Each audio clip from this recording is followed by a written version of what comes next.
Welcome to The Fight with Teddy Atlas, presented by Dynamic Striking. I'm Ken Rideout, joined as always by the voice of all combat sports and the great philanthropist, Teddy Atlas. Teddy, how you doing?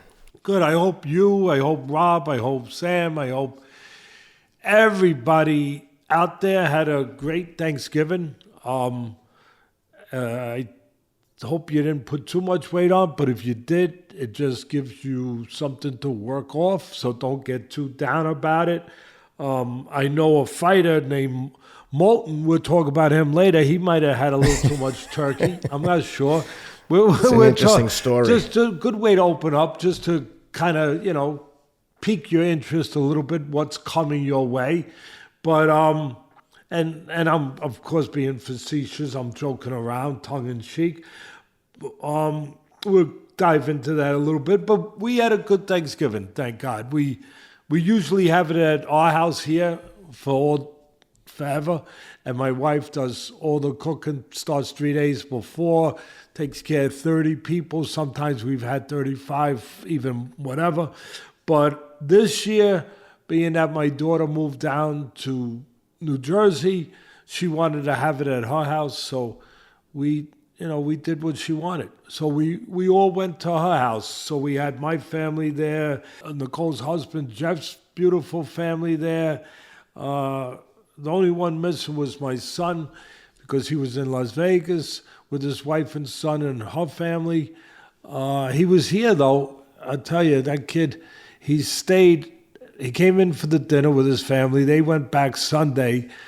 And then he stayed for the week. And he stayed all the way to Thanksgiving morning. And I was concerned about him. It's the worst day to travel. But he traveled back to be with his son and his wife and their family on Thanksgiving morning, or early flight, like 6:30 in the morning, whatever it was, and got back for that. So it was a good Thanksgiving. Everybody enjoyed it, and I'll be going back to Saudi, it looks like, pretty soon with my son for the rematch of Usyk and Fury, and also for a celebration over in Riyadh, where the Turki Al-Sheikh, who's transformed boxing, there's no doubt about it, with the fights that he's brought to it, now has bought Ring Magazine. So they're gonna have a celebration of a sort of a moment to celebrate buying Ring Magazine, which obviously is such a historic magazine in boxing. It was once called the Bible of Boxing. Hopefully it can be restored. I've always thought of the Ring Magazine as being the most relevant, personally, just because it sometimes it wasn't even, no one had it because they didn't feel anyone was worthy of it. Maybe some people disagree, but I've always looked at it in high regard, the Ring Magazine belt. What are your thoughts? Yeah, no, I agree. I mean, there was a few boxing magazine books. There was some that came out of the Great Britain that were very good. There was a few. I can't think of the names. There was a couple of them that were good and kind of surpassed Ring as far as the way it was being published, because Ring kind of fell off a little bit. But yeah, Ring was they were the established one. They were the one that most people relied on back in the day. But I also rely on the Ring Magazine title holder, like whoever in the weight division that Ring Magazine would award the belt to. I thought was like typically the one who people most likely identified as the champion. Certainly when there were 3 or 4 title holders in the same weight class. Yeah, again, if you go back to the earlier days, the genesis of Ring Magazine really held a lofty spot in boxing, as far as being a voice of boxing, or being a place to go to for information on boxing, even as you touch on who the champions were. But you're going way back. You're going back to when Bert Sugar was the editor. You're going back to even beyond that. And then recently, it's kind of hard to to rely on who they consider the top guys because they were owned by De La Hoya. And it's no knock on De La Hoya, but he's a promoter. You know, there's a conflict. So if he's owning Ring Magazine, then obviously you got to be a little concerned about the ratings of Ring Magazine that would be, you know, more preferential towards his fighters that are under contract with him. Definitely the ratings, but I don't remember ever seeing someone holding the Ring title belt, which I think is the best looking belt, and thinking, how the hell did that guy get it? Like, you could look at some WBA, WBO, WBC champions where you're like, how the hell? And some of them, they actually just gave the belt to someone without even having a fight because someone vacated or moved up, whatever. But I've always identified someone holding the Ring Magazine belt was like, okay, I tend to agree with most of them. I can't think of any that were like, are you crazy? That guy's not the champion. Well, I can guarantee you one thing. With Turki Al-Sheikh now taking the reins of Ring Magazine, it's going to be transformed back to the old days, to the things that are the most connected to the good old days of Ring Magazine. You're going to see that. And I think it would probably include a belt, probably a special belt, to be honest, that would probably signify the, you know, represent the champions. I just want to eliminate some of the belts. I mean, I agree. We have a belt problem over here. You know, we got too many belts. Well, the WBC will issue a belt for certain fights that they just make up and create like a shiny belt and say like, this is something it's not even available to anyone. It's a special belt made for these different events, all marketing. Yeah, commemorative ones and ones for a special, like you said, a special event, like something like Canelo's birthday, you know, something like that. You know, he gets a belt. he gets a belt for about 5 holidays during the year, you know, because he's in there pretty tight. The one thing I admire them is their like the gangster mentality of like, yeah, we don't care what this looks like. We're completely biased towards our own. Like, you know, they're a Mexican-based organization. They love Canelo, which, look, part of me admires their gang mentality of like, yeah, we just stick with ourselves. But there's only one problem with that. Let Canelo not be the pay-per-view king for a minute. See how much they love him then. That's all. That's all. I mean, that's just me being a little, you know, cynical. Just a little. Yeah. A little bit, not a lot. A little that see him drop off drastically as the pay-per-view king and the golden goose of boxing, if you will. See how much love is still there, you know? Yeah. I don't know. I have my doubts that maybe it might not be quite as strong as it was. But in the meantime, we had some fights.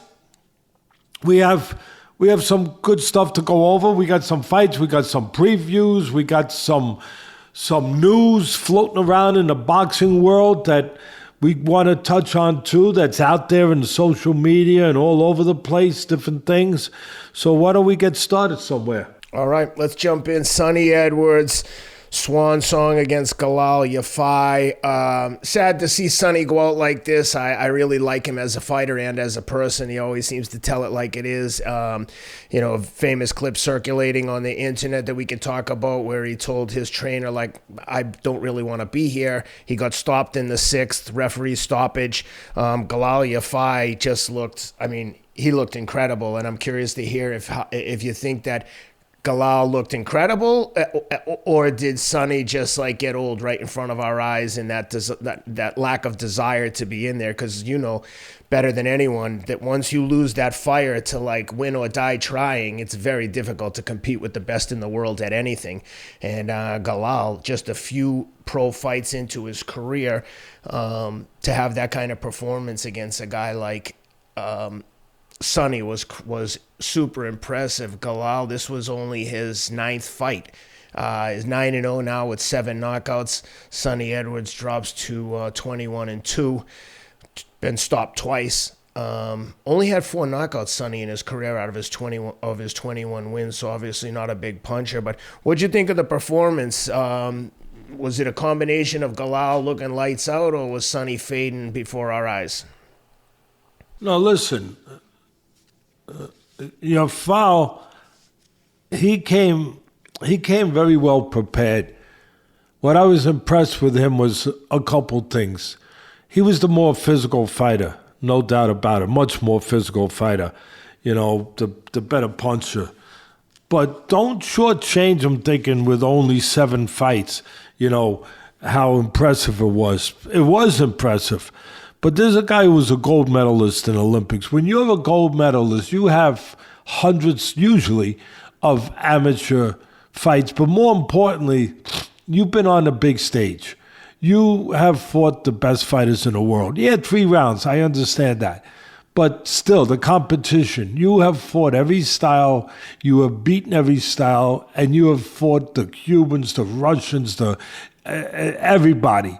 The top fighters, the Americans, the top fighters in the world. So your experience. So even though you only got 7 fights, was it 7 he had or 8? 8 fights going in? He had 8 going in.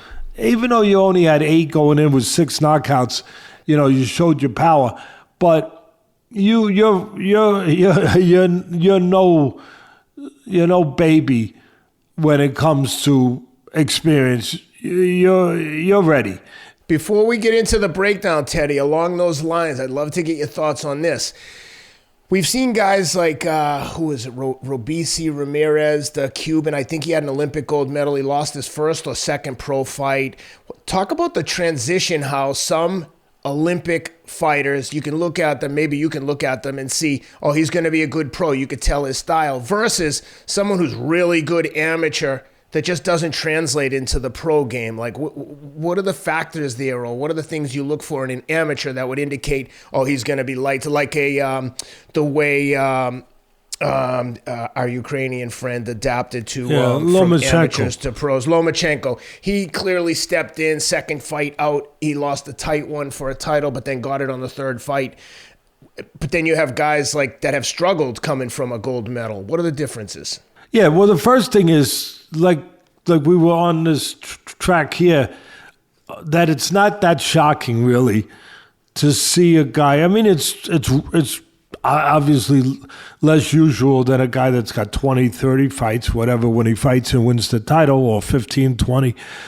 But, again, it's not out of the, it's not like it never happens when a guy with 7, 8, 9 fights wins a world title. You had Rigondeaux, great, again, 2-time Olympic gold medalist from Cuba, great amateur. He won the title after a few fights. Lomachenko, he won the title in his third pro fight. I mean, second or third. Yeah.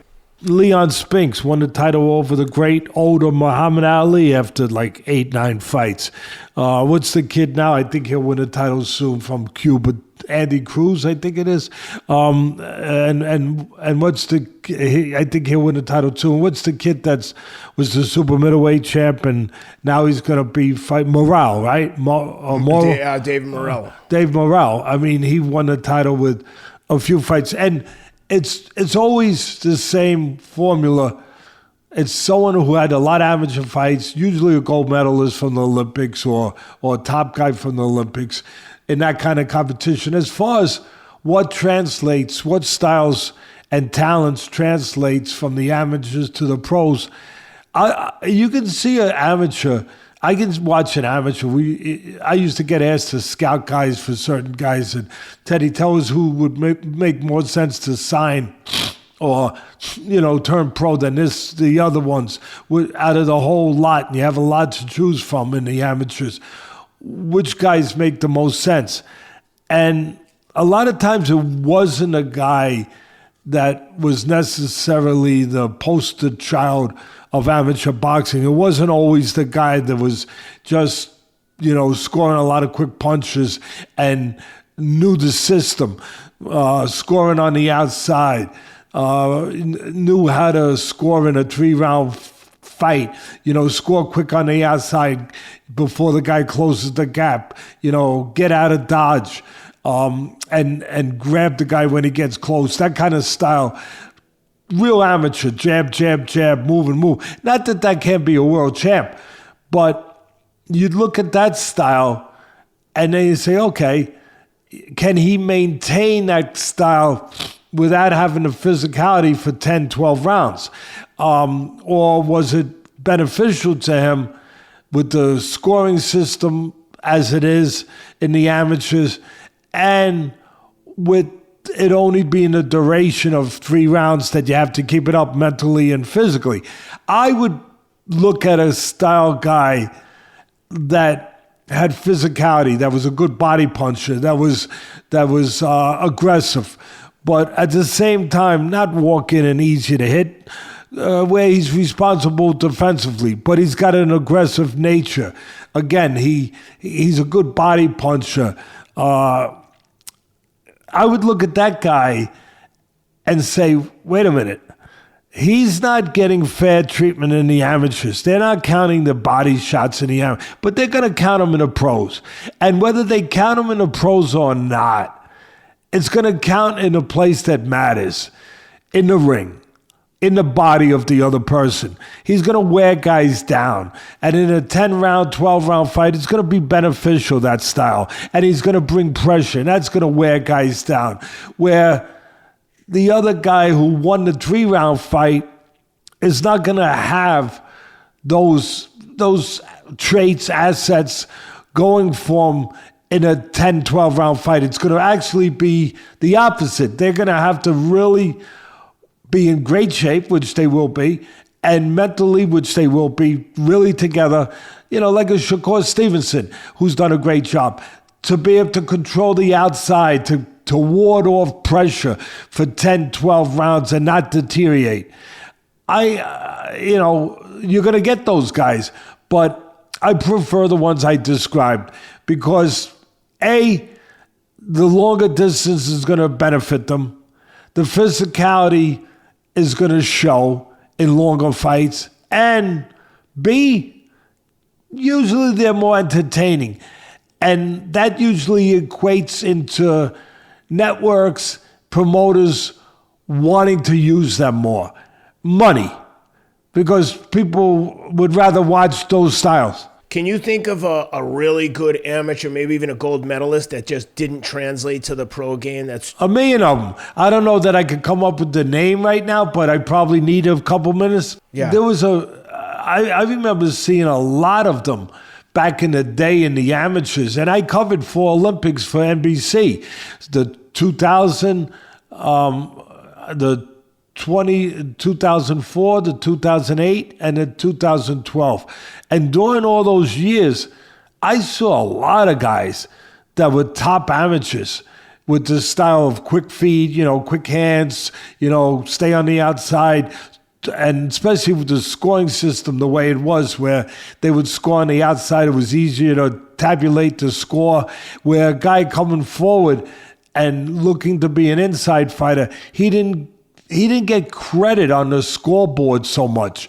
So he might wind up losing in his first fight in the tournament, or maybe his second fight. But I still might mark him down as a top guy, where maybe the guy that won it, I didn't think that he was going to equate into a top pro. I wish I could think of the names. I'm actually thinking of their faces right now. There was like 5 of them. I got their faces in my mind. And again, there were guys that either won the gold medal or were top guys, but they just they didn't quite bring that to the pros. It did not translate in the pro. I'll tell you a guy from, I think, the greatest Olympic team, and this guy was great. He never won a world title, but he should have. I thought there was one time he might have got robbed against Edwin Rosario, but who was a great fighter from Puerto Rico and won the world title and a great puncher. But to me, the greatest Olympic boxing team of all time was the 1976 team, the United States team, where, I think I got the years right, 76, where you had 5 world champions, 5 gold medalists, and was it 5 or 6 gold medalists? 5 of them won world titles, 1 didn't. And you had the 2 Spinks brothers come out of there, Michael and Leon, went on to win world titles. They won gold medal. You had Leo Randolph, won a gold medal. I think he won a bantamweight title, a small weight, very small weight title. I think it was bantamweight. Might have been even a notch below. So that's 3 of them. And then you had Sugar Ray Leonard, one of the greatest fighters, I think, of all time, came out of there. He won a gold medal. He beat the great Cuban fighter. Was incredible. He won a gold medal. And then you had, actually, the ironic thing is, the guy I'm about to mention, he won the Val Barco Award for best boxer in the Olympics, and he was the one who didn't win. A little bit to the point I'm making, he didn't win a world title, and that was Howard Davis Jr. Great boxer, tremendous boxer. He fought for a world title, I think, against Jimmy Watt from Great Britain and against Edwin Rosario, and he came up short. Like I said, I thought it was very close against I think it was Edwin Rosario, very close. But again, terrific fighter. Not a puncher, more of an amateur style guy, control the outside, quick hands, real good combinations, accurate, but not a power puncher, not a physical force. And he never won a title. The other guys all did. I'm trying to think if I missed somebody in that group. And then I'll go to another one. I'll go forward to a more modern time. But the great Mark Breland. Mark Breland was a 6-time New York Golden Glove champion, Olympic gold medalist, one of the great amateurs of all time. I think it was like 101 wins, 1 loss, whatever it was, somewhere in that neighborhood. He was a legend. Legendary, especially in New York. People would pull out of the gloves not to fight him. He was knocking everybody out. Tall, wiry guy. He was kind of like a Tommy Hearns build, but not the power. But no, he had great power with the right hand. I'm sorry. But kind of like a Tommy Hearns build. But Tommy kind of filled out a little bit more. Obviously moved up in many weight classes in his pro career. But for Mark Breland, he won a world title. He won a welterweight title. So you can't say, oh, he didn't have a good career. But believe it or not, he came up short to a lot of people's expectations of what they thought he was going to be and translate to being in the pros coming out of the amateurs, because he was such a great amateur. But what I thought conspired against him was he didn't have the physicality. He punched good with the right hand on the outside. Very good. Had a good jab. Tall. He was 147 pounds, probably about 6'2". Tall, wiry. But in the longer fights, he got worn down. He got knocked out by Aaron Davis to lose his welterweight title. But he got worn down as he fought these more physical guys, and where it went beyond 3 rounds. So again, it kind of to my point. I'm looking for a certain kind of physical guy, certain abilities, certain kind of mindset, certain kind of style when I'm evaluating who to take from the amateurs to the pros to put time in to try to make a world champ out of. So thank you for that. Hopefully that's an interesting. Yeah, I think fans will enjoy it, because I was curious what your thoughts were, and hopefully that's representative of what some people think. Getting back to Sonny. Yeah. Sonny and Yafai. Sonny is a perfect example of that. Legs, quick hands, legs, control the outside.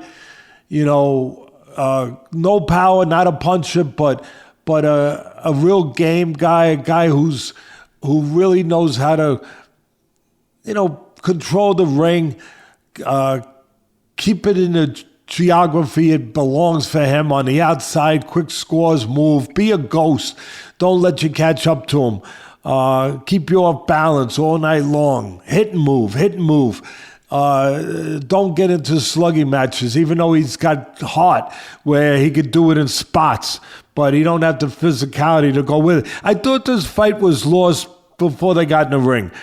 I thought that Yafai came really, really ready to fight the fight he needed to, which was pressure, relentless pressure, wear down a good boxer, wear down a former world champion, go to the body, just continue coming, evaporate that puddle of water like I talk about in the middle of July. You got a puddle of water, the sun beads on it, and next thing you know, it gets evaporated. Pressure does that.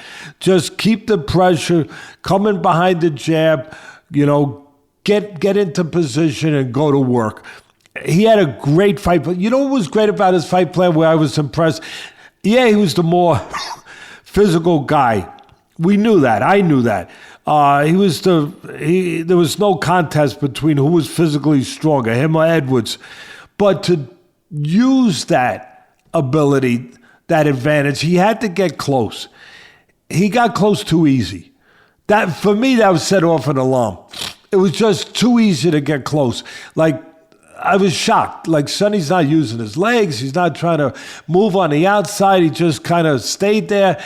And I thought it was going to take a few rounds to wear down Sonny, where he would have to stay in front of him. Kind of like Beterbiev did a little bit to Bivol in the championship rounds. Real great fight, close fight. But he kind of, going to the body, he wore down Bivol, made Bivol fight in the geography he didn't want to at the end.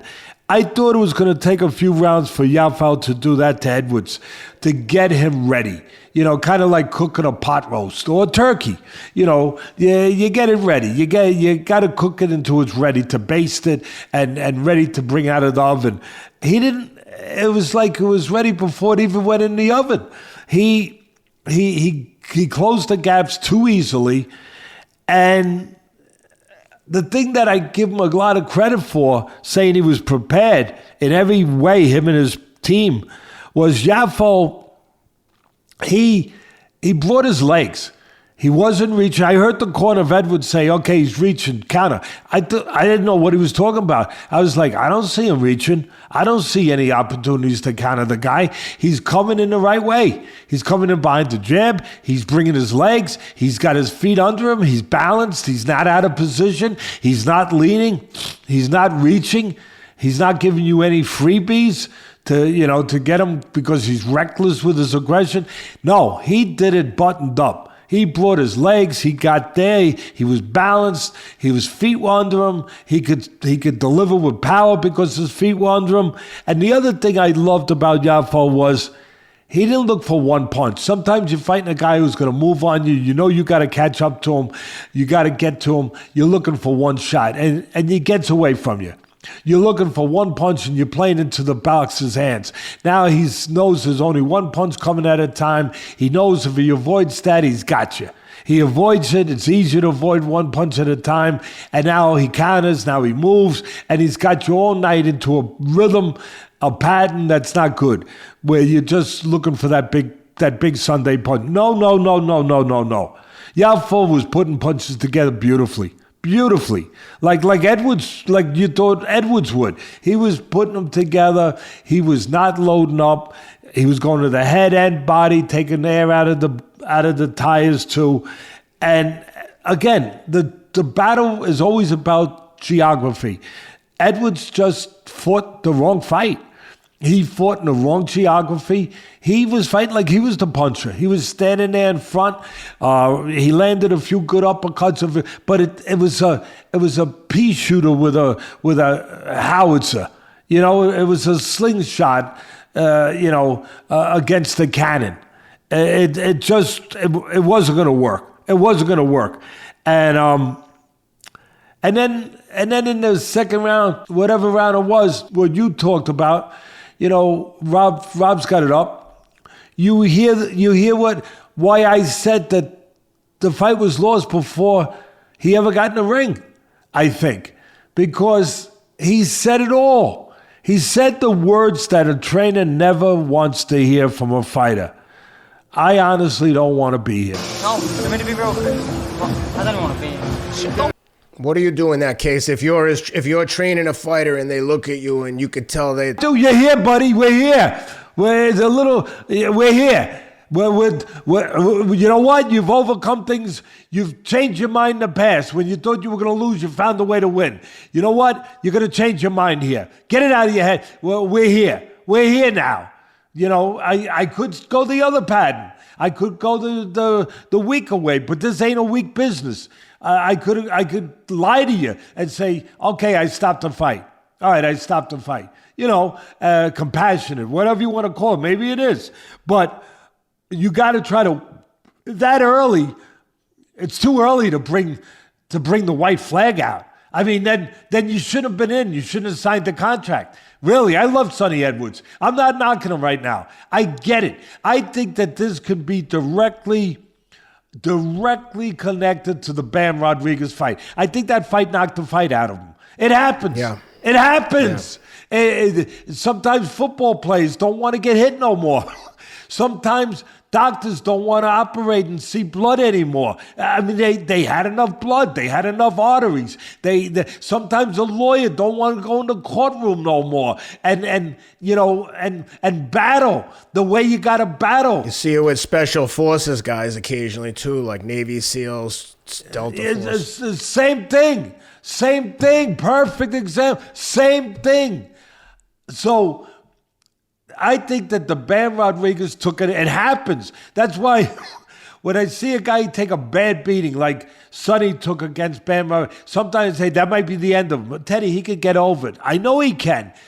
But I don't know if he will. That might be the end. Some guys do not recover from that kind of beating. And I think that a lot of it was left in the ring that day, that night, with Bam Rodriguez. Have you ever been in that situation where a fighter told you, I don't want to do this anymore? I'm trying to think. Real. I want out? No, I've never. I mean, I've been in a position where I've said to a fighter, hey, if you don't want to be here, I'll stop the fight. Like, in other words, if you don't start acting like you want to be here, you don't start acting like you want to win this damn thing, you know what? I'll stop this. I'm not going to let this behavior continue. I'm not going to allow this pattern. Have you ever had to stop one? No, I stopped the fight. I've had to stop a fight because my guy just didn't have it physically anymore. The guy didn't have it anymore. Or he was cut badly, or he was hurt. There was a fight in Madison Square Garden. We were winning the fight, quite frankly. And my guy got hurt, and by a really good puncher. He was the brother of a former world champion, Robin Blake. And this one never won the world title, but he could punch like hell. And he hurt my guy, and the referee was letting it go. And it was a good ref. But he was letting it go, and he didn't see what I saw. I knew my fighter. You got to know your fighter. You got to know your guy. I knew my guy. I knew when he reacted and looked a certain way, and like I said, acted a certain way, there was something terribly wrong. Terribly wrong. He was basically hurt bad, out on his feet, even though he was hiding it to the degree that the ref was not stepping in. And I got up, and the ref was surprised. I got up, I stopped it. It turned out that when I talked to my fighter after I stopped it, he had no idea where he was. No idea where he was. And I'm very thankful that something told me to stop it, because there was a lot of time left in the round, and it would have been a matter of seconds probably. He would have got hit again because he... That's an example, though, like to your point, is the ref is doing his job trying to protect, but no one knows the fighter like the trainer. And I think of like fights like Castillo and... Corrales. Yeah, when he was, I mean, the ref could have justified easily stopping that fight, and he lets it go another minute, another few seconds, and Corrales comes back. And Corrales bought himself. Look, God bless Corrales. He's up in heaven, I hope, right now, and I believe he is. He was a world champion. He was a hell of a puncher, smooth fighter. I did a lot of his fights on his way up on ESPN Friday Night Fights and all those fights. Terrific. And God bless him. What a fight. One of the greatest fights of all time. That is up there with one of the best rounds Mickey for Ward, sure. My with God. the first Mickey Ward. That first fight and the first Mickey Ward fight. Corrales, that Corrales and Castillo and Mickey Ward and Gaddy, the first fight. And then you go back to the 70s with Bazooka Lamone and Boza Edwards and Bobby Chacon and oh my God. And then you got Madhu Saad Muhammad in fights with Jerry the Bull Martin, and you go back to Archie Moore in there getting dropped 3 times in the first round, 3 or 4 times in the first round against Darrell, a 24-year-old light heavyweight, and Archie Moore's like 40 or close to 40, whatever he was. He comes back after being dropped 3 or 4 times early on in a fight, maybe even again later in the fight, and then he comes back and stops the young Darrell in the 11th round, knocks him out. I mean, so many. But that fight was right up there. But there was an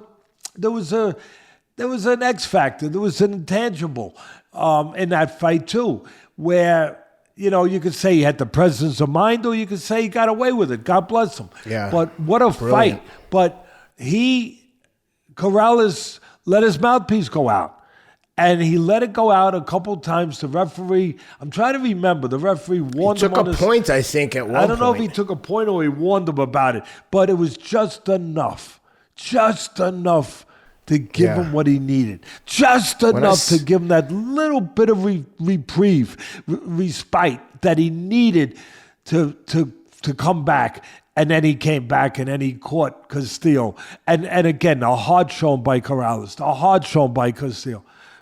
When I see things like that, to your point, it parallels life. And you see someone getting the crap knocked out of them, and then you think about you going through a hard day. And listen, the most traumatic thing that's ever happened to you is the most traumatic thing that's ever happened to you. It doesn't matter what it is. It's not a comparison. But the point is the mindset that it takes to recognize and see an example of toughness and perseverance to be able to come back and win. And like you would always say, and what hopefully people get from this podcast is examples of you don't have to win every round. You just have to keep showing up and keep punching. And eventually, in those cases, a lot of times you can come back and win. But that's what those fights serve as an example to me. 100%. I mean, boxing is life. Boxing is a metaphor for life. It is. It is. And it's life in a nutshell. It really is. And, that's why I always say, if you teach boxing properly, I think it should be in all the schools. I think it should be in I agree. Grade schools before high school, where kids learn the discipline. They learn they can depend on themselves. They learn they can like themselves. They learn that they can go to places they never knew they could go to, and probably never going to find out they could go to without boxing. They don't have to go on to be fighters. 99% of them don't go on to be fighters, but they become better people, stronger people, more dependable people, less selfish people. Just better for all of us, better for society, better for themselves, And so I think, I'll tell you someone who's got to come since we're on this. I hope they're listening. I hope you guys are listening. I think about just, you were there, you were at the foundation dinner. Danny Hurley's going through, they just got dropped to the canvas. 2-time national champion, UConn. Perfect example. Best coach in basketball, period. They won the national title the last 2 years. Unbelievable. They're going for a three-peat this year. What happens? They go to Hawaii. They go to the first big tournament. I think they were 4-0, 5-0 going in. They go to the big tournament. A lot of really good teams there. And what happens? They lose 3 straight games. and they're on the canvas right now. They are. They're down. They've been hurt. There's no doubt that they're going to get off the canvas. There's no doubt they're going to get up. But now they're being tested, not in the areas of how good they shoot or how good they dribble, but in deeper areas. How strong can they believe? How far can they go? Where are they willing to go? What are they willing to be able to find out about themselves? Are they willing to find that out? Do they want to find that? Do they demand to find that out? That's what it's about. And I remember when I spoke to him before the year started, because I spoke to him the last 3 years. From their first, before they won their first national title, their second, now their third that they're trying to win. I remember saying to him, hey guys, it's not about this. It ain't going to be about this. Following through, those beautiful, technique for those beautiful shots you guys shoot. No, at some point the devil's going to knock at the door. I don't know when it's going to be. Turned out to be in Hawaii. Who knew the devil was going to show up in Hawaii? Who knew, Sam? Lots of distractions out there. Who? But you should have known. You know why, Sam? It's hot. It's hot in Hawaii. There's volcanoes in Hawaii. And sometimes out of those volcanoes comes a devil. And he came. And he showed up. And now, what are you going to do? What are you going to do? And that's what it's about. And I remember saying to them, I say, it's going to come down to your character. It ain't going to come down to all those ball skills. Yeah, those ball skills are very important, but it's going to come down to your character. And now you're going to, you know what I would say, Danny, you listening? I know you're the best. You're the best. And I know you're already talking. You already got them off the canvas. You're ready to go. You're ready to go win that title. But I would just say, listen, instead of looking at it as a bad thing that happened, it's an opportunity to find out just who you are. And more importantly, this year is different than the other two. Every year is different. Who you have to be. Because you didn't know to now. Because you knew you couldn't be the same as last year. You don't have the same guys. You don't have that middle inside presence. You don't have, the depth that you have. You don't have certain guys that were those guys. You have different guys now. So this year was always going to be finding yourself, being forced to find yourself who you are and what you got to be. Well, guess what? Instead of looking at it, hey guys, instead of looking at it as a terrible thing that happened, as a misfortunate thing, look at it as a fortunate thing. That early in the year, you got an opportunity to find out what you got to find out, to show what you got to show, to be what you got to be. Go get that third title. You ready to go? You ready to go, Ken? Get the baseball. Yep. Come on. I'm ready. I'm ready. And one quick note, it's a perfect example of human nature in general. Danny, 2 titles in a row. They build him up. They love him. He loses a few games, and they are coming after him with pitchforks. They're questioning everything he does to your end. It's all a test. They're literally trying to blame Danny for all the shortcomings, and it's just crazy that the guy who got them there is now like the scapegoat.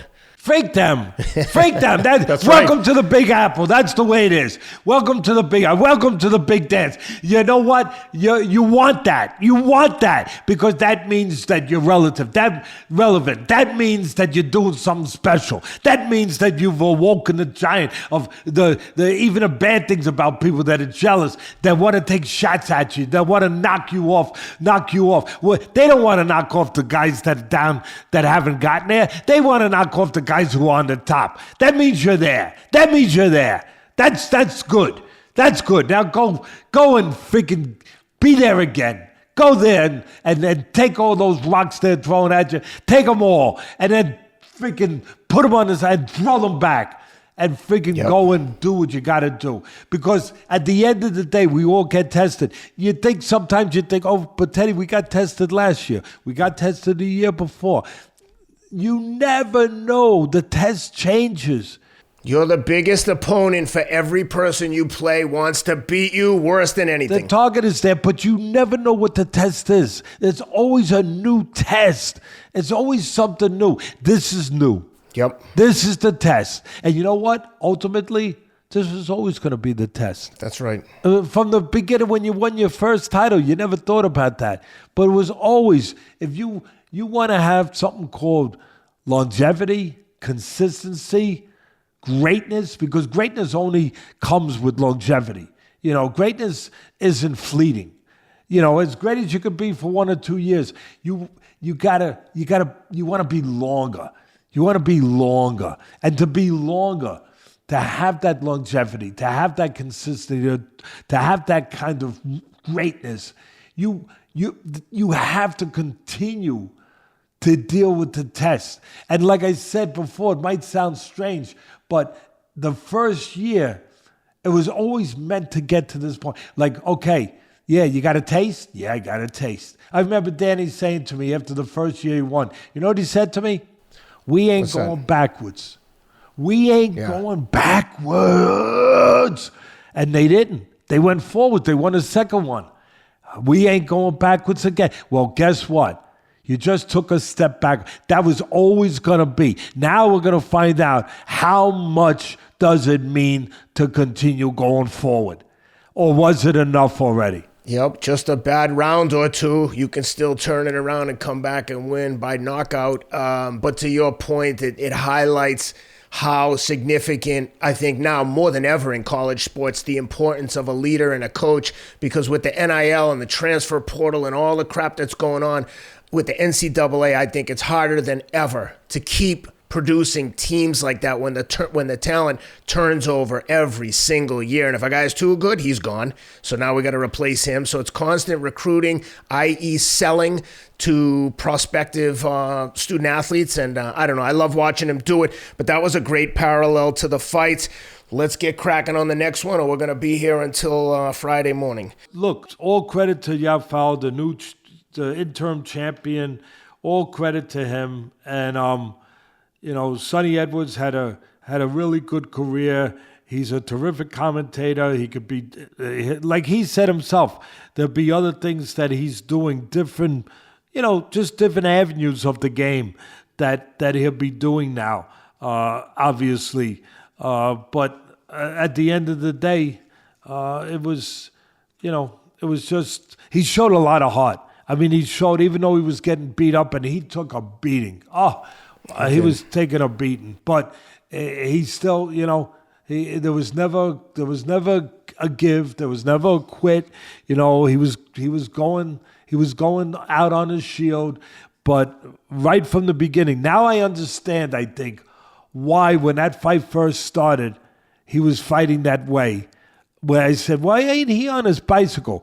I don't know that he was ready mentally, to be what he had to be. And again, physically, how much was taken out from the BAM, right? And nobody talked about that. I was surprised. Like, nobody said, hey, guys, 2 fights ago, he took a bad beating. And the more this fight went on, the more it looked like that fight. But anyway, congratulations to the new champion. Another guy who gets in the record books, Ken, with just a few fights in the pros and wins a world title. Good company. Yep. Good company. Good company. Undercard at that event was Cameron Vuong and Gavin Gwynne. Vuong wins a close one, 97-94, 96-95, and 96-94. Did you think it was as close as the scorecards indicate? Hey, close? Do I think it was close? No. I thought 97-94 was too big. 96-94, too big. 96-95, okay. But I thought Gwynne won. I think it's simple. It's boxing. I like Cameron Vuong. Terrific for the good fight with a relentless, experienced guy. He was only 6-0 going in with 3 KOs. He's now 7-0. It was a big step up. He handled it well. I thought he lost. I thought I was going to say, you're going to be a better fighter. You're going to be a better fighter after this. He's still going to be a better fighter, but now he's a better fighter with a 0 still attached, which I didn't think he was going to have. Again, I don't care what the people, I care what I think. That's why you listen to me, I hope, because you want to hear what I think from my experience. You could disagree with me. You could do anything you want, and that's good. It's healthy to disagree. Just be a little bit of a gentleman about it, but it's healthy to disagree. No problem. But I thought that I look at everything. Clean punches, this, that, blah, blah, blah, blah, blah, blah, everything. The guy was relentless. The guy never stopped. He landed clean punches. I know Vuong, when he got range and distance, he was countering with nice uppercuts, nice clean shots and spots, right hands. He was doing that. But Gwynne, the numbers game. I don't usually talk about the numbers game. I'm going to talk about the numbers game. The numbers, I don't mean punch that. Forget that stuff. But how are you going to go by that? How are you going to go by that? Somebody in the midst of a chaos, in the midst of fire, in the midst of, guys going at it, you're going to be counting every punch? No, I don't think so. But anyway, I saw the numbers of Gwynne just were much greater than the numbers of Vuong. It was, again, a geometry fight, or geography, I'm sorry. It was about the geography, where Gwynne wanted to be close. Yeah, he's tall, he's long, but he don't fight that way. He fights short. He wanted to be close. He wanted to be on top of the guy. He wanted to be freaking in the trenches with the guy, and he was. Vuong wanted a little range, but I give Vuong credit. He did some good work inside. He's slick, he's smart defense. He did some nice work, but for the most part, the inside was the land, not the land of the free so much, but it was the land of Gwynne.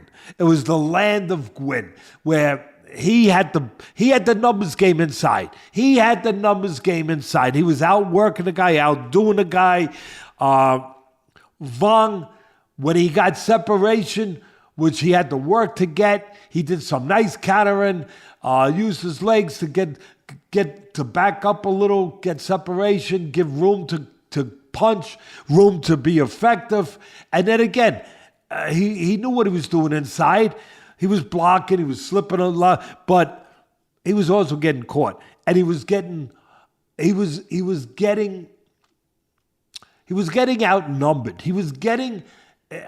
There was spots there that it looked like a swarm of mosquitoes at a freaking barbecue where you can't get away. We've all been there. Maybe you're near a pond, you're near a lake, a swamp, and there's too many mosquitoes. And at that hour, just about dusk, they come out. And I don't care how much off you spray, whatever the name of that insect spray off, I don't care how much you have.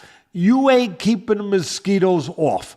They're coming, and then you wipe them away from your face, and you go, and then they come again. That was Gwynne. He just kept coming and coming and coming. I thought Vuong had a great ninth round. His corner, he responded to his corner. His corner said, we need these last couple rounds.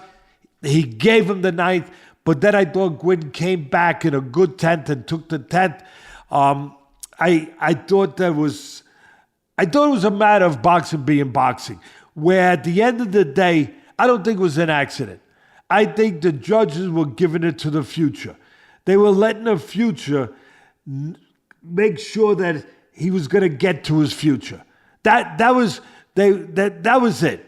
They were making sure that the undefeated, house fighter, whatever you want to call it, the undefeated fighter with the future, 22-year-old kid against the 34-year-old. They were going to make sure the future was protected, and they protected the future. I don't have a huge complaint because it was a good fight. It was competitive, but I thought Gwynne won. I'm not a believer that you get a trophy for second place. I'm sorry for you woke people out there that want to attack me over there. And I'm not being political. I'm just being real. That there's, everybody should get a trophy.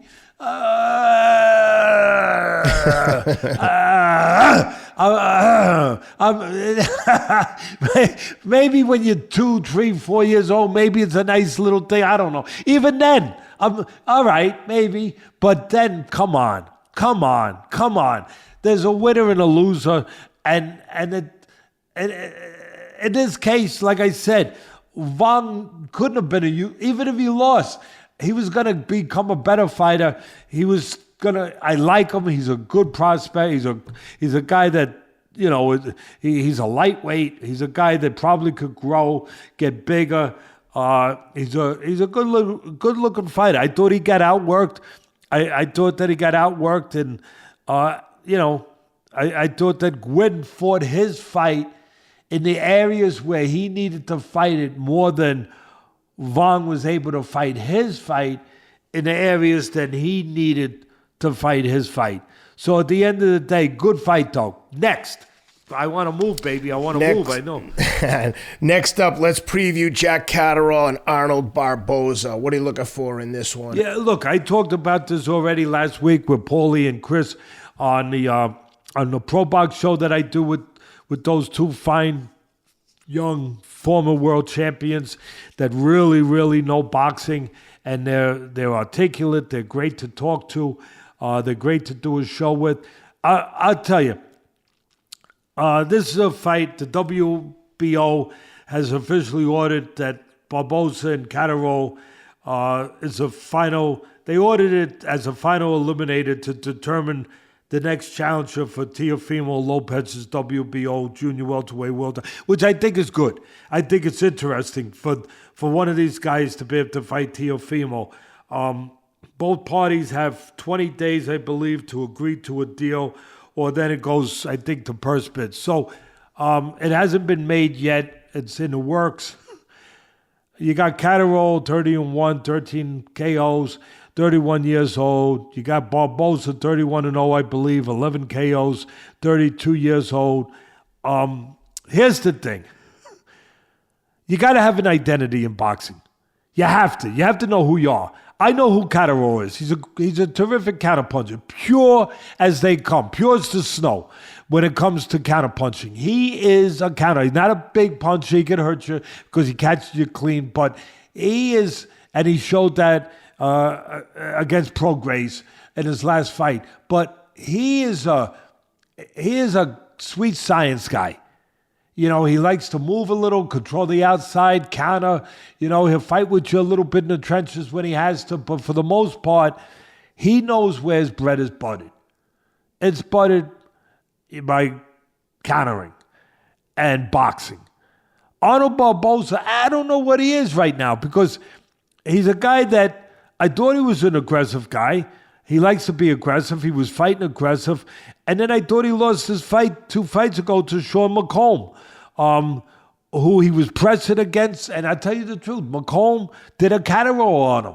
He was boxing. He was countering. I think he's a southpaw on top of it, the same as Catterall. I think he is, but Catterall's a southpaw, which gives you another problem when you fight him. But I thought McComb won, Sean McComb. I thought he boxed.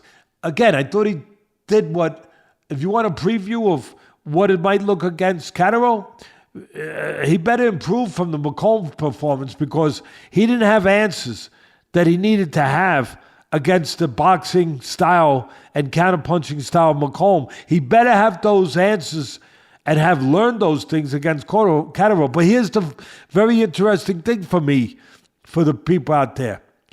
And Arnold Barboza goes and he fights after that fight. He goes and he gets a nice win against Jose Ramirez. And in that fight, how did he fight? Aggressively, right? No. Ramirez is aggressive, as he always is. Barboza boxed. He counterpunched. He used his jab. He controlled the outside. I was like, oh, shoot. He showed me a dimension I wasn't 100% aware of. He's boxing, he's jabbing, he's consistent with. He did a beautiful job outboxing Ramirez, who was trying to get in, trying to go to the body, got in spots, but couldn't get in enough. And Barboza just outboxed him. Again, controlled the geography that made sense for that kind of fight, for him. So now I'm like a little confused. I don't like to be confused. I'm like, is he going to box against Catterall, the counterpuncher, the boxer, like he did against Ramirez? Or is he going to press against Catterall the way he did against Sean McComb? What's he going to do? What's he going to do? What's he going to do? There's a song out there somewhere. So it's interesting. It's a very interesting fight. You could make an argument. Catterall maybe has been tested a little bit more. At the end of the day, I'm interested to see that fight. When it gets made, I'll give you a prediction. When it's officially made, I don't think I'm going to give you a prediction right now. I think I gave you that enough. And one thing before we move on that card, on the card we just broke down, Ken, with Vuong, and Sonny Edwards and everything. On that card, it's not a fight that probably grabbed anyone's attention or is consequential, although I shouldn't say that, because every fight is consequential to the fighters fighting it. So I don't mean it that way. But I mean, it wasn't a world title fight. It wasn't a fight of undefeated guys. But I just happened to catch at the end, the last round of Ritson and Walker.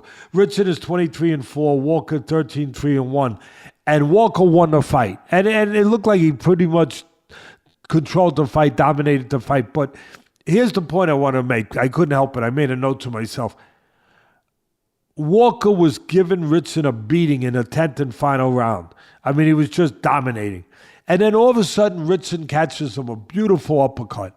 And then catches him another beautiful uppercut. I said, oh my God, is he going to pull it out of the fire and come back and knock him out? And he didn't. Partly because Walker had a good chin. But I'll tell you why. For anyone who wants to learn out there or wants to listen. If you catch a guy with a good clean shot like that, especially if you're behind, and he needed to come back and get a knockout to win, you catch him, don't hit him with one. Hit him with two, at least. And the reason he didn't pull off a dramatic comeback, again, maybe he wouldn't have anyway because Walker had a good chin. But if he would have put something behind that right uppercut, like a left hook, boom, boom, instead of boom. Boom, boom, instead of boom. Boom, boom. Boom, boom is better than boom if you're in boxing. It's better. Unless you're on the receiving end of boom, boom. Then it's not better. But if you're on the giving end, Sam's laughing. If you're on the giving end, it's better. And if he would have went boom, boom, I tell you, it would have been really interesting to see what Ritson might have done. And the other thing I want to touch real quick while we're at it is last week, I'm not going to preview them again because we did a good job last week, Ken. We previewed Emmanuel Navarrete, Oscar Valdez, Rafael Espinoza, Robesi Ramirez, rematch. They're both rematches, the first two. Liam Paro, Richardson Hitchens, all of that. We previewed them already.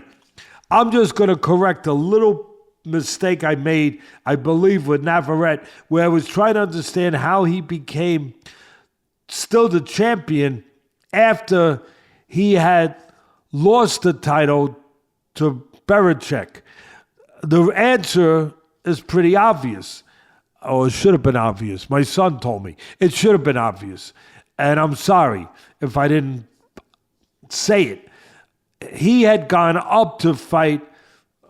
He went up to fight Berichek, lost to Berichek, went up. So he maintained his WBO junior lightweight title. He never lost it. He never gave it up. And he went back down, and he's defending it now against Oscar Valdez, who he beat, I think 3 fights ago, he had beat Valdez in a decision. So anyway, I just wanted to clarify that.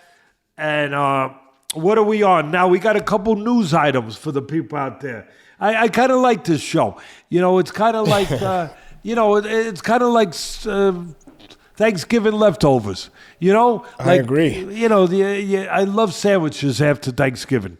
Let's make a sandwich right now. Come on. Let's talk about the controversy surrounding Vergil Ortiz and Boots Ennis. Regardless of what the truth is, Boots Ennis is taking a beating on social media. Everyone is claiming he's ducking Ortiz. The fight was supposed to be at 154. People are alleging that Boots wants to stay at 147 and doesn't feel confident moving up against Ortiz in his first fight at 154. But again, this is all speculation. They haven't come out and said why, but the fight is definitely off. How do you interpret this, and what do you think? Is the criticism warranted? Now, listen, I don't know, so I'm not going to go anywhere if I don't know for sure. But I will say this. It's not a good look. It's not a good look. You know, Boots Ennis, now they're calling him Ducks Ennis. I don't know. I don't think that's necessarily accurate. He's a hell of a fighter. Welterweight, big welterweight. I always say, how does he make that weight? Look, whatever's coming at him, he's partly responsible for it. He can't be like saying, oh, it's not fair, because I'll tell you why. After he won his last fight with Karen, where he didn't look, he won the fight. But a lot of people said he didn't look his best. He didn't look great. He was fighting a very difficult style Karen. It was a rematch. The first time he fought Karen, I don't think he was ready for this fight mentally, technically, because the first time he fought him, Karen ran to survive. He ran. And Boots had to, use his boots to track him down. Came to fight. He came to win. And he was very awkward, very unorthodox. He was in and out, herky-jerky, very difficult style. And it wasn't, fair. Boots didn't look scintillating. He didn't look, as we want him to look, like, oh my God. He didn't look like Crawford looked when he took apart, when he fought to unify the welterweight title, and he took apart Spence. So he didn't look like Crawford looked against Spence, where he just took him apart. I think that's what people want Ennis to look like. He's a different kind of fighter, but that's what they want him to look.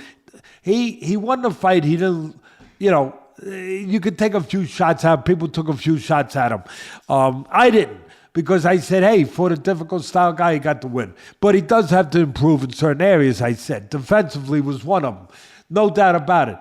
But the reason I say the water that's coming onto his boat now, he kind of created that leak by saying after the fight, and kind of, if you want to say use as a reason, some people would say excuse, I'll just say a reason, if he was off with his performance, he was saying, I'm having trouble making 147. It's time to move up. He said that. It came out of his mouth, not anyone else's. I think it's time to move up, I think, to 154. So he gave the understanding to us that he was struggling making weight, and he was going to move up to 154. Then, I don't know the details, but then that all of a sudden, it was put out there that Ortiz and him would be a fight. Ortiz agreed from what we understood. We thought we understood that would be a fight.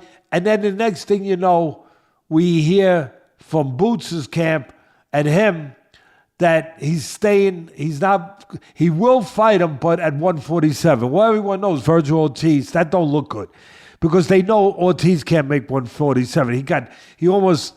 Some people would say he almost died, but he had trouble with weight. He had to move up. He was younger then, but he's grown a little since, but he's at 154.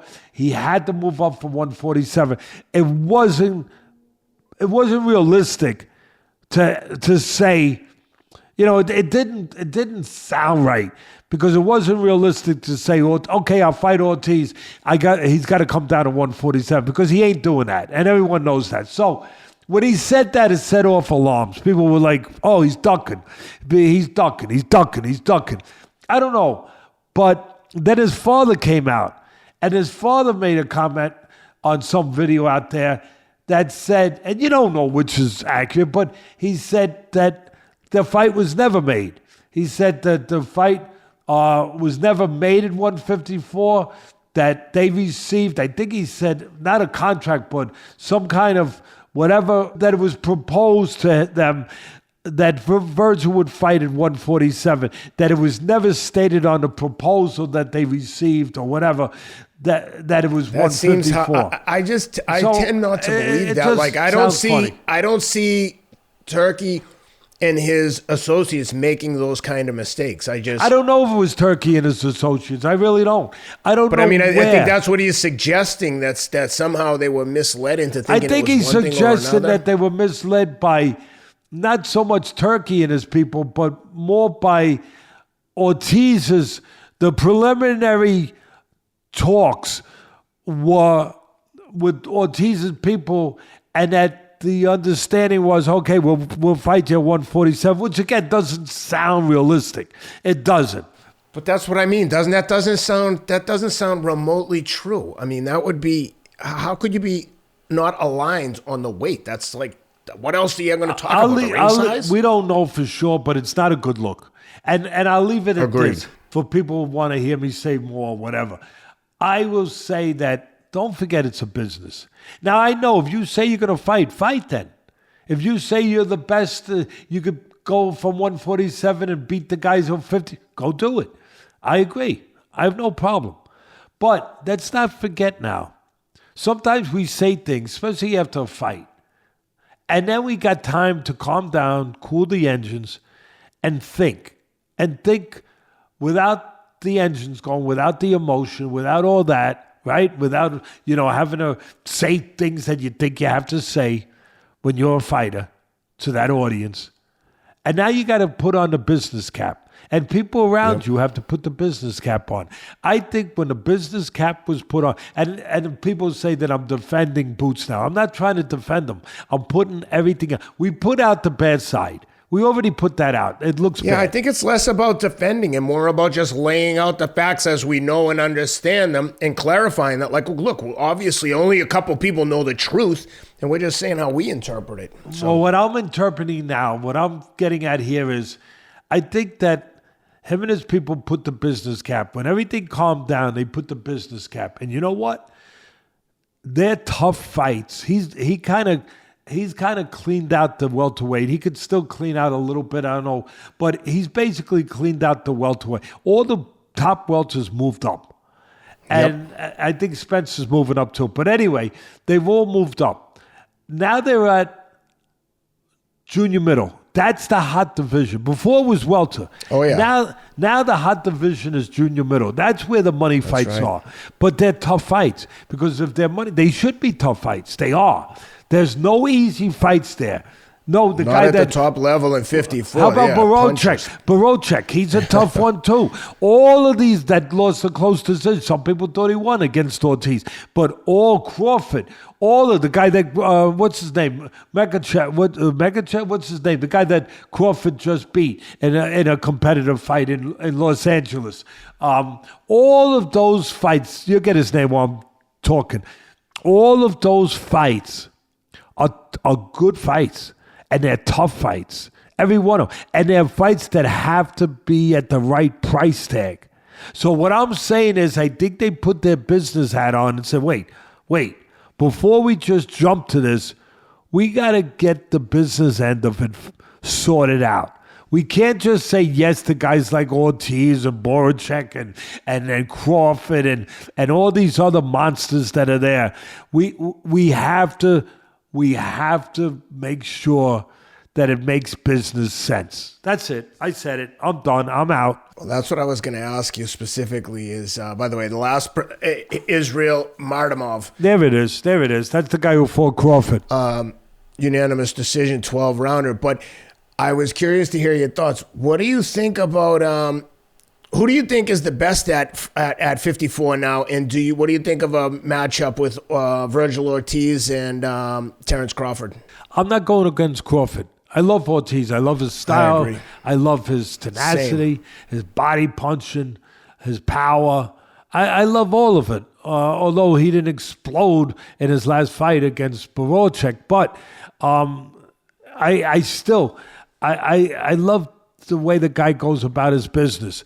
His confidence, the way that he behaves like a fighter. not just fights like one, but the way he talks and behaves and thinks like a fighter. But I can't go against Crawford. I'm sorry. Until somebody knocks the king off of his throne, for me, him and Inoue and Usyk has earned it. Those guys are the top pound-for-pound fighters in the world. And better be of up there, too. So I don't want to short him. But all of those guys, and Tank Davis, he's up in the top echelon of top guys. But until somebody knocks Crawford off of his throne of being 1 or 1A, I ain't going against the guy because I think he has... I agree with you. I think he's got those special traits. See, that's the... I'm going to go back to UConn right now. UConn, listen. You still listening to this? Please. I hope you... I want to see if you got those special... I know you're a 2-time champ. I know it. Do you have those special traits I'm talking about? Those special traits. I already know how good you are. Do you have those special traits that are only seen when you have to see them? How often have you heard me, Ken, talk about the neon talents? Everyone sees those. Explosiveness, jumping ability, right? Every week for 5 or 6 years. Neon talents, every week. But how about the quiet ones? Like resiliency. UConn, perfect example there. Like when you were talking about basketball, you can bet your ass when you play the top teams, they all shoot. They all know all the plays. They all know how to rebound and box out and be tough. It's the little tiny intangibles that you can't put your finger on. Same thing at a marathon. Top 10 guys, all fit as can be. Who's the healthiest? Who would rather die than lose? And even if you're not healthy, who's the most determined? Who's the one who's willing to go into a room that they've never gone into before, never explored before, and find out what's in that room? Who? And I think Crawford's that guy. I think Crawford is the guy that has, when he has to, he's got those intangibles. He's got those kind of talents, the ones that you don't see. They're below the surface. The neon ones you see every day, twice on Sunday. You can't help but see them. They explode in front of you. They're scintillating. But I'm talking about those ones that are below the surface. I'm talking about being a planet, not a meteor. That's what I'm talking about. Who can be a planet? What's a planet, Teddy? A planet is something that's there every day. That's solid, that's got earth to it, it's got soil to it, it's got togetherness to it, it doesn't go away. A meteor is something that streaks through the sky, it's brilliant, it gets your attention, it explodes in the sky, it lights up the sky, and then it's gone. Who's going to be a planet? Before we move on to the last topic I want to discuss with you, which is Curmel Moton, who would you put in the top 3 or 4 guys in junior middle? And I'll give you just as a reminder what ESPN has top 5. Terence Crawford, Israel Madrimov, Sebastian Fundora, Bakram Mortalaziev, Vergil Ortiz, Bohachuk, Erickson Lubin, Tim Tszyu at 8. Who do you put the top 3 there? I think that Vergil Ortiz is too low, and maybe they got Madrimov still at 2nd coming off the loss to Terence, and then he's fighting on December 21st on that Usyk card against Serhii Bohachuk, who ESPN has at 6. That's a really good fight. That's Israel Madrimov. But who do you have top 3 at least? Well, I got Crawford. Yeah. I mean, I don't know if I can visualize. I didn't write them down, so I don't have them in front of me. But you could help me if I need help to tell me who they are again. Yep. But I have him. So they got Madrimov 2, Fundora 3, Murtalazi Bakram number 4, and Vergil Ortiz at 5. Yeah, I'd put Vergil up higher. He hasn't been beaten. I don't care. It was a close fight. I get it. I know. I think he's going to get better from that fight. This is a guy who had been inactive for a few years, and then he only got back on the horse again, a few fights ago. So I'm not putting him that low. I'm sorry. You guys got it wrong. I put him up a little bit until he got knocked off. I love Fundora, but number 3 sounds aggressive. I dropped Fundora down because I think he's one standing up too straight for 1 minute away from getting knocked out again. Where he stands straight up with the chin up in the air like a landing in a storm, and he fights inside even though he's 6'6", and he gets caught by the wrong guy on the inside, and all of a sudden he could be where he was before the Zoo fight, which was coming off being knocked out. So, and I love him. I love him. I love Fundora too. He's one of my favorites. I got to drop him down a couple of notches. I got to move Vergil up a couple of notches. I got Bohorchek up there somewhere. I got what's his name again? Matramorph. I have him somewhere up there. Who am I missing? Anybody? I mean, I'm not giving you the exact order, but no, that's fine. Murtala Zeliev, who knocked out Tim Tszyu in the 3rd round, they have him at 4. He's 23-0 at 17 knockouts. I have him up. All right, I'm okay. Good. That was the one I was blanking on. You ready? I'm putting him 2nd. Yep. All right, I'm gonna shock a few people. I'm putting him all the way up to 2nd. He's that good. He's that good. Yeah. He's that good. Do you put, 23-0, 17 knockouts, and big knockout. And the best is yet to come. I'm putting him up 2nd. Yep. Do you have Vergil Ortiz ahead of Israel Madrimov coming off the loss to Terence and Sebastian Fundora, who suffered the terrible knockout against Mendoza? I got Ortiz, but then he came back and beat, of course, Tszyu. Yes, and then Tszyu, Tszyu, of course, got knocked out. So I have Ortiz above. Yes, I move Ortiz up. I said that before, but I'll say it again. Yep. Yes, I move Ortiz up. Yes. But I do have the guy that knocked out Tszyu, number 2. Murtala Zeliev. Oh, that guy, Zeliev. Yeah, yes.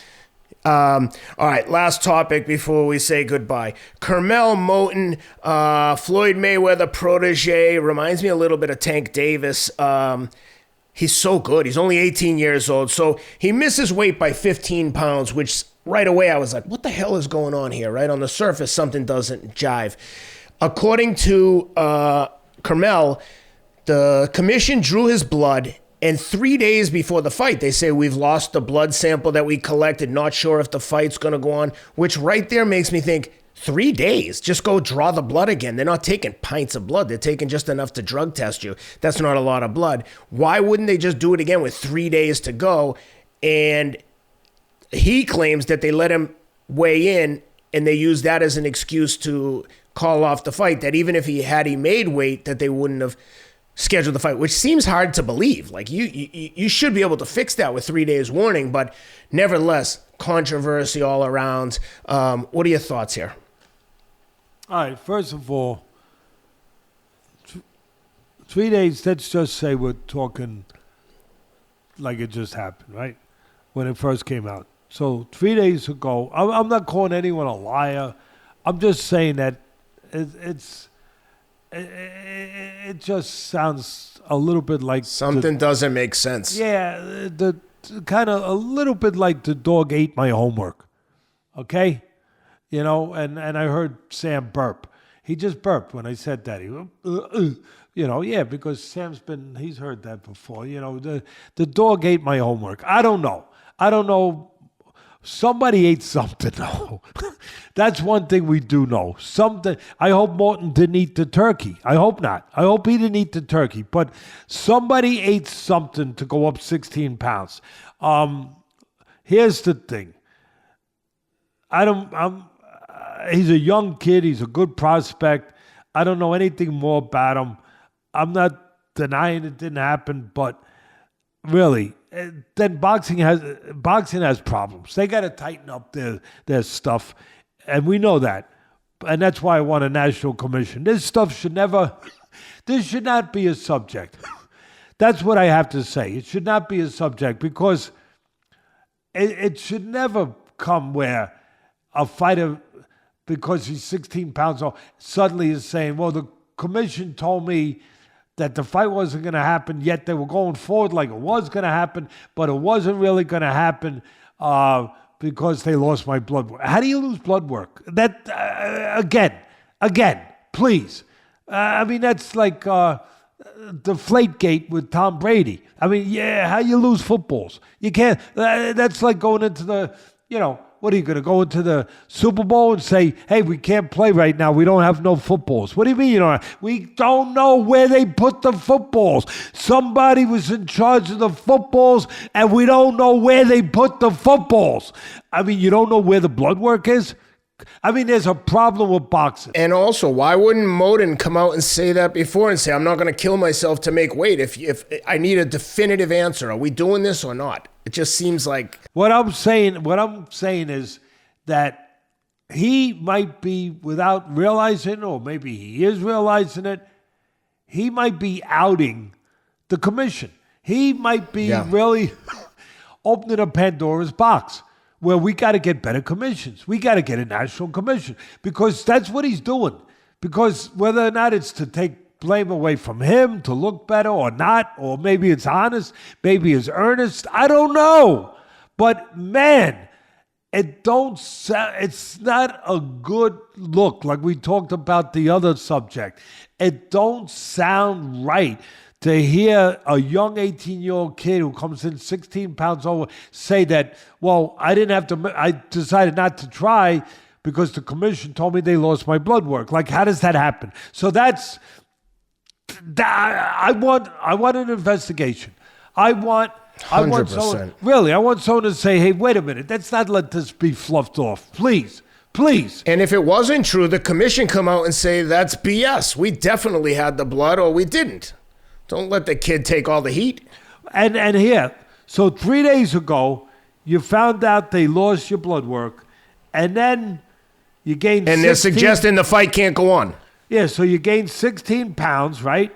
I mean, man, you ate a lot of turkey and stuffing. It must have been good. Unless he was going to drop 15 pounds in 3 days. I mean, that's definitely possible. Yeah, well, that's another. Like well, that's a problem too. 16, and look, maybe it tells you too. At 18, you're still growing. Maybe it tells you he needs to move up from welterweight. I think he's a welterweight, right? Yeah, I think he is. Maybe it tells you at 18 years of age, the kid better, kind of like with. We were talking about Boots Ennis or whatever. He's older though.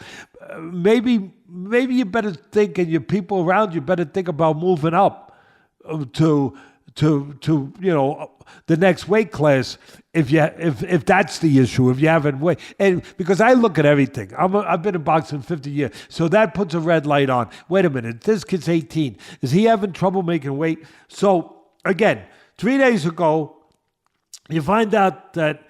You get told that, they lost your blood work, right? One quick note. I think the fight was at 133. Let me tell you the exact weight. He came in at 148.7, and he was scheduled to fight at 133. Yeah, so he's fighting junior. I guess what I was really meaning to say was that maybe you better move up to welterweight. I guess that's what I was trying to say. That you're not a lightweight. You're not a lightweight. I would think that's a possibility that your body's telling you that you're 18 years old, you're growing, you better move up from lightweight to welterweight. That's what I was trying to say. All right. So here it is. So you gained 16 pounds, but you never told anyone that the fight wasn't going to happen. You never said nothing. Yeah. So my first question is, why? So then, why didn't the commission say that the fight's off because they lost the blood work? Okay, very vague about the blood work. My next question is this. Is something wrong with his blood?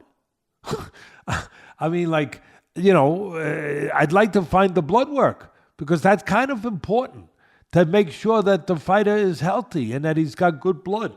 So the blood work got lost, my last part is this. Why hasn't anyone made an official statement, from the commission or his promoter or his manager to clear this up? And then that's my last part. Am I missing something here? Is there a report from anyone other than him, saying any of this stuff? The commission, the manager, the promoter, anyone? Anyway, I think that the way I just covered it, the way we just covered it, is as fair and comprehensive as you're going to get right now with what we got. And we ain't got a lot. And that's the problem. That's the problem with boxing. We ain't got a lot. And we should. So, Keith Sullivan, Dan Donovan, Nicole Atlas, Pedro Martinez Fraga, call to arms, get ready. We must go to Congress. We must follow through with the idea of a national commission. Yep. Elon Musk, if you're listening, there's a new agency you can add while you're cutting the others. Boxing Oversight Commission. Teddy, before we go, I want to just do a quick preview on the upcoming UFC fight. But one thing I want to say is whether you're trying to cut weight or recover from a weekend or recover from workouts, one thing you should always be including in your diet is AG1, the all-in-one green drink. Scoop in the morning with 8 to 10 ounces of water. It's all you need to make sure your body's getting all the right vitamins, minerals, nutrients. Even the healthiest diet sometimes misses all the micronutrients your body requires. Consider an insurance policy for your body's health and immune system. And especially when you're cutting weight and depleted, this is, I believe there's 0 calories, if I'm not mistaken. If they have calories, it's very low, and it mixes with water. Couldn't be easier. It's the one supplement I never, ever skip, honestly. Athleticgreens.com/Atlas. Take advantage of a special offer for our listeners. Maybe give someone a subscription for Christmas.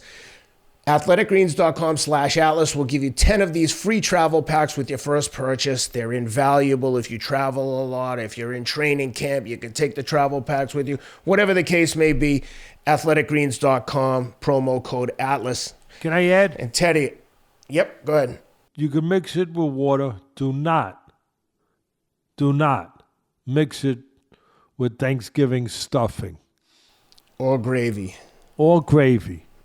Actually, you can mix it in with there. At least you'll make sure you're getting all the vitamins your body needs. No, you can mix it in a little bit, but do that on your use it as a seasoning. Do it at your second serving. For our guys at MyBookie, go to mybookie.ag, use the promo code ATLAS for a 50% credit on your first deposit.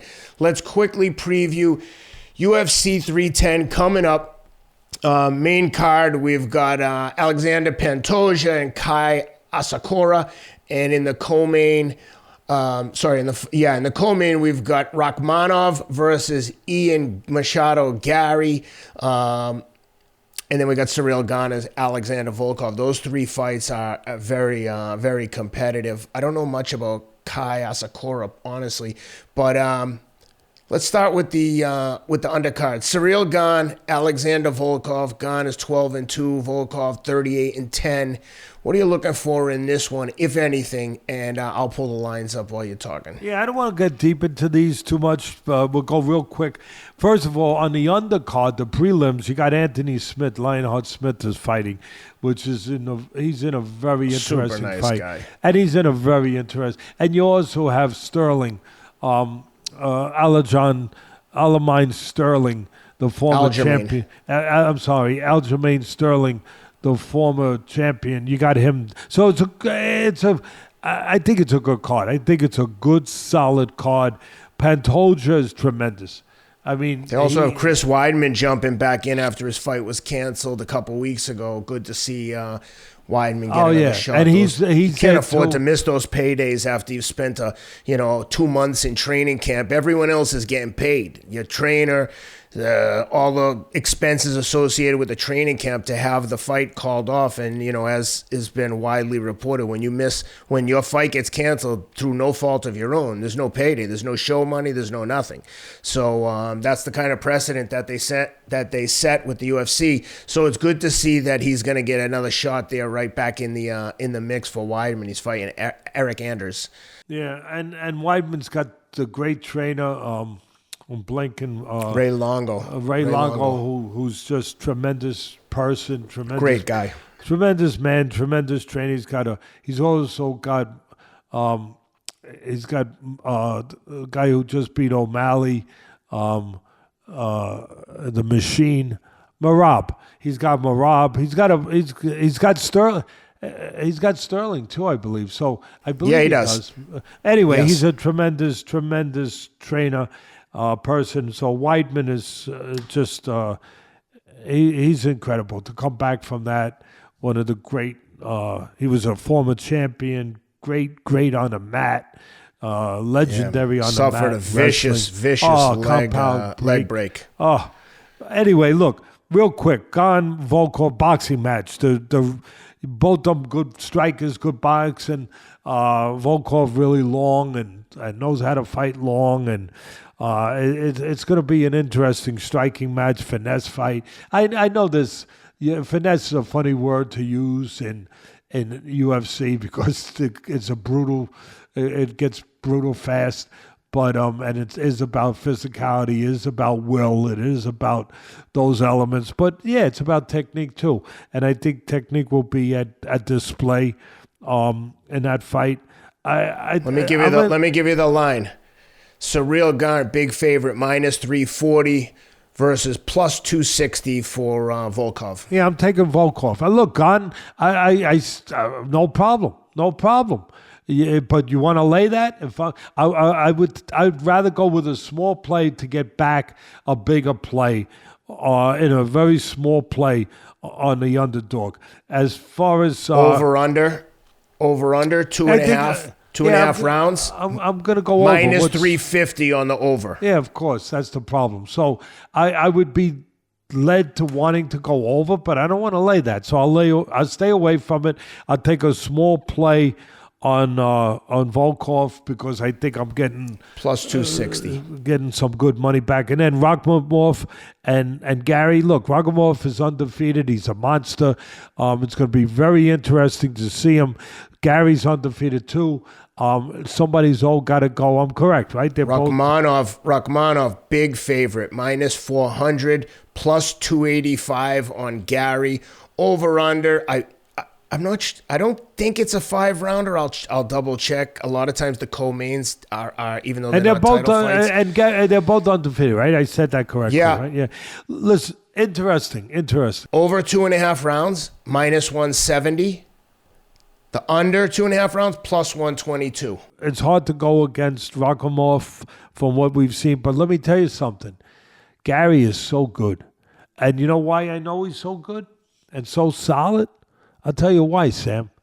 Some of the guys that are my friends that I have a lot of respect and, just admiration for who they are and the job they do. The UFC former fighters that do the commentary when I get asked by ESPN to go cover the UFC fights, and I work with them, whether they're Chael Sonnen, Anthony Smith, Michael Bisping, whoever they are. Paul Felder, of course, John Ennis does the blow-by-blow. Paul Felder, legendary triathlete. Yeah, I mean, legendary. All of these guys are legendary, to me at least, as fighters, as people.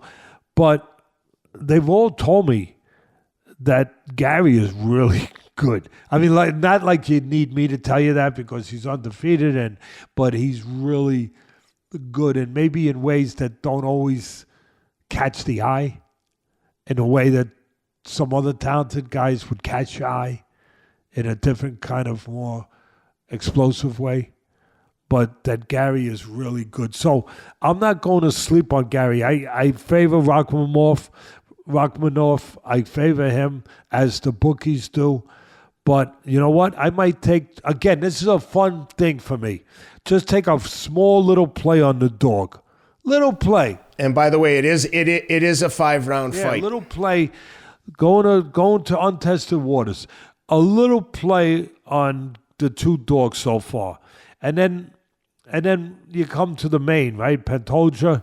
Main, yep. You've got Pantoja's a 270 minus 270 favorite, and Asakura gets back 200 over under.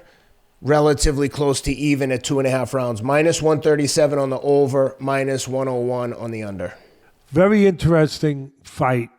I'm going to keep it short and sweet like I promised with the others. I think I kept my word. A tough fight. Hey, they're all tough fights in this brand, in this in this organization of UFC. They're all tough. There's no layups. How many times have you heard me say that? And that's why it's so successful, because there are no layups. There are no freebies. The only Christmas presents you're getting are coal in your stocking. You're not getting, if you're looking for a big present under the tree, you're not getting it. I mean, don't get me wrong. I don't mean that you don't get taken care of. You don't get, by winning, or competing, you don't get taken care of, because Dana appreciates everybody who steps in. Last man up. Somebody falls out, someone steps right in. Sometimes they pull off the upset because it's so comparable, the skill levels. I mean, everyone is matched so close, so evenly. So, yeah, there's presence as far as you're going to be rewarded for taking risks, for going in these tough fights. But what I mean is that there's no freebies. There's no freebies. I will say this. Pantoja, it's a tough fight. He is really good. And he's good at winning ugly or pretty. I don't think I've said that before, but that's the way I look and forecast it for me, from where I come from. He can win pretty and he can win ugly. But he finds a way, for the most part, to get it done. I'm going with Pantoja. I'll lay it. I don't like to lay, but what do I got to lay? Do I got to lay 2-1 or a little less than 2-1? 270. I don't like to lay that much. I don't want to lay that much, but I took 2 dogs, right? Early? Yep. Am I going to go? Should I go with 3 dogs, Ken? Should I go with 3 dogs and make it a nice parlay? Small parlay. I wouldn't go with the dog. If you wanted to do a parlay, I might take Pantoja with the other 2 dogs. That would be an interesting parlay. That'll get good back money. Well, that's what I'm kind of suggesting. Do I go with all 3 dogs, or do I go with 1 favorite and 2 dogs? Which I'd one go do with I the do? 1 favorite personally. So I'm going to go with and that's where I was kind of leaning that way. But then after I started saying it out loud, I said, wait a minute. Maybe I should just go with all 3 dogs. If you want to live dangerously and get a lot of money back. I always live dangerously. Is there any other way to live? So to my good friends out there, Danny Hurley and UConn, I got yous on my mind, obviously. I got yous on my mind. And what do? We live dangerously. But you know what? It pays off. It pays off. And, calculated risk. So, all right, I'll go with Pantoja and the 2 dogs. I'll go with that for a parlay. Small parlay. That's got to bring back something good with those 2 dogs attached to it. It has to. Yep, I agree. Well, Teddy, that was a thorough breakdown considering how little action we had to break down this week.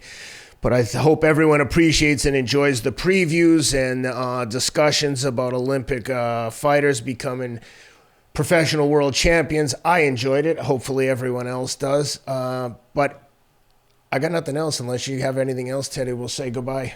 No, I love Thanksgiving, the day after Thanksgiving, or a couple of days there, because you got those great leftovers.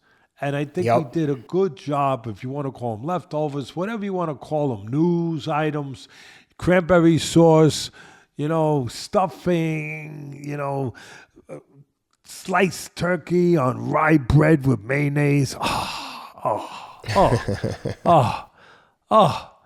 Like my Jewish friends would say, to die for. To die for. God bless everybody. Hope everybody had a good Thanksgiving. Stay healthy, stay safe, and be the best version of yourself you can be. I'm still trying to get there. And if you're watching on YouTube, please like and subscribe, and we'll see you next week. Thank you for being with us. We appreciate you guys.